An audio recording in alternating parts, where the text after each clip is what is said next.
आपल्याला प्रसन्नता कोणाची मिळावी? आपल्याला मिळाली तर तिघांची प्रसन्नता मिळावी, म्हणजे आपण तिघांच्या प्रेमाचे विषय व्हावं.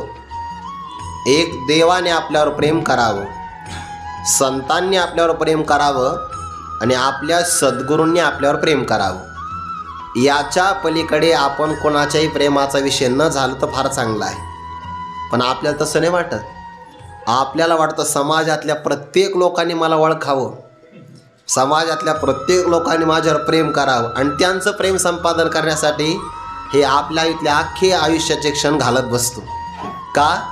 लोकांचं प्रेम संपादन करावं म्हणून, म्हणजे लोकमान्य व्हावं, लोकांची मान्यता आपल्याला मिळावी असं व्यक्तीला वाटत असेल तर त्याचा परमार्थातला प्रवास योग्य नाही. आपण संत मान्य किंवा देवमान्य व्हावं. हे माझं वाक्य नाही, गोलेबाबांचं वाक्य आहे. बुवा, लोकमान्य होण्यापेक्षा देवमान्य किंवा संतमान्य झालं पाहिजे. आपल्याला मानावं कोणी, आपल्यावर प्रेम कोणी करावं?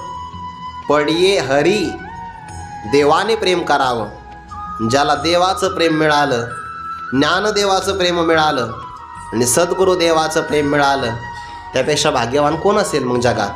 दुसरा कोणी नाही.